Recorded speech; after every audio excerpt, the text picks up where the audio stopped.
বন্ধুরা, আমি জানি আপনাদের মধ্যে অনেকেই আছে যারা ফিস্টুলা রোগে আক্রান্ত আছে, তবে কিন্তু বুঝে উঠতে পারছেন না যে কি করবেন, এই রোগটার ক্ষেত্রে কিভাবে কি ট্রিটমেন্ট করবেন, কিভাবে এই রোগটাকে নির্মূল করবেন। তবে বন্ধুরা, যেহেতু আমার দুবার ফিস্টুলা সার্জারি হয়ে গেছে, আমি আপনাদের অভিজ্ঞতা আপনাদের সঙ্গে শেয়ার করব এবং আপনাকে এই বিষয়ে একটা টিপসও দেব। যখন আপনি কোনো ডক্টরের সঙ্গে কনসাল্ট করবেন, আলোচনা করবেন আপনার এই রোগটা নিয়ে, ডক্টর কিন্তু আপনাকে একটাই ট্রিটমেন্ট বলবে, সেটা হচ্ছে সার্জারি। কারণ ফিস্টুলা একটা এমন রোগ যেটা সার্জারি ছাড়া নির্মূল করা অসম্ভব। আপনাকে যদি কোনো ডক্টর বলে থাকে যে আপনি মেডিসিন খান, মেডিসিন খেলে এই রোগটাকে ম্যানেজ করা যায়, কিছু ক্ষেত্রে কন্ট্রোল করা যায়, কিন্তু সম্পূর্ণভাবে নির্মূল করা যায় না। রোগটা কিন্তু ভেতরে থেকেই যায়। সম্পূর্ণভাবে নির্মূল করতে গেলে আপনাকে কিন্তু সার্জারির অপশানটাই বেছে নিতে হবে।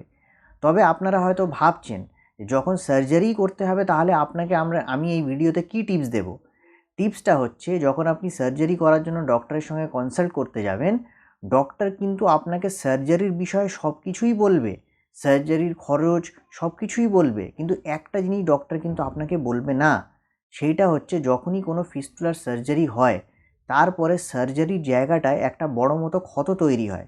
ওই ক্ষত স্থানটাকে সারাবার জন্য ড্রেসিং করতে হয়, এবং ড্রেসিংটা একবার নয় দুবার নয়, রেগুলার ড্রেসিং করতে হয়। ড্রেসিংটা আপনার 1 মাস পর্যন্তও চলতে পারে, 1 মাসের ওপরেও চলতে পারে। ওইটা আপনার ক্ষতর সাইজের ওপরে ডিপেন্ড করছে।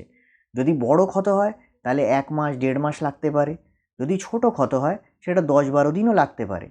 তবে বন্ধুরা, এই যে ড্রেসিংটা হবে, ড্রেসিংয়ের কিন্তু একটা চার্জ আছে, একটা খরচ আছে। যেই খরচটা, ড্রেসিংয়ের খরচটা, প্রথমে তো ড্রেসিংয়ের জন্য যেই মেটেরিয়ালসগুলো লাগে, যেই সরঞ্জামগুলো লাগে, সেইগুলো তো আপনাকে কিনতে হচ্ছে, এবং যেই লোকটা আপনার ড্রেসিং করবে সেও কিন্তু একটা চার্জ আপনার কাছ থেকে নেবে। তবে বিভিন্ন লোক বিভিন্ন রকমের চার্জ নেয়। তবে আপনি যদি এই চার্জটা নিজেই ডক্টরকে জিজ্ঞেস করে না নেন, পরবর্তীকালে কিন্তু আপনার অনেক টাকা খরচ হয়ে যেতে পারে। এই সেম জিনিসটা আমার ক্ষেত্রে হয়েছে বন্ধুরা, যখন আমার প্রথমবার সার্জারি হয়েছিল। যেহেতু আমি ড্রেসিংয়ের ব্যাপারটা জানতাম না, আমি ডক্টরকে জিজ্ঞাসা করতে ভুলে গেছিলাম, এবং আমি জানতামও না যে ড্রেসিং বলেও কোনো জিনিস হয়।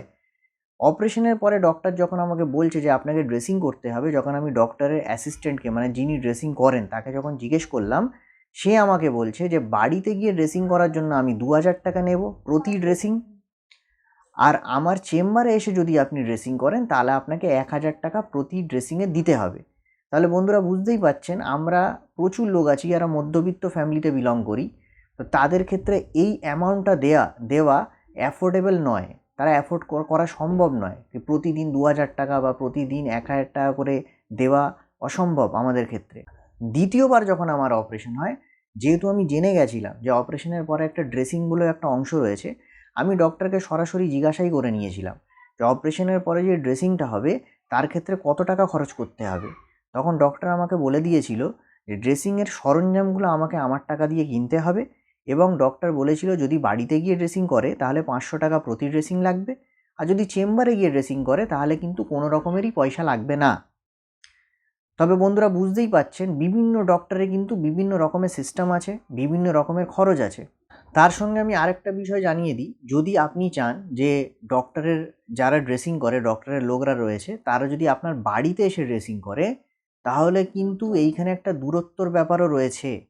তারা কিন্তু আপনার দূরত্ব, আপনার বাড়ির দূরত্ব হিসাবে একটা চার্জ নির্ধারিত করবে। তো আমি আপনাকে যেটা 2000 বলেছি, আপনার বাড়ি যদি আরও দূরে হয় সেটা 3000ও হতে পারে, সেটা 5000ও হতে পারে।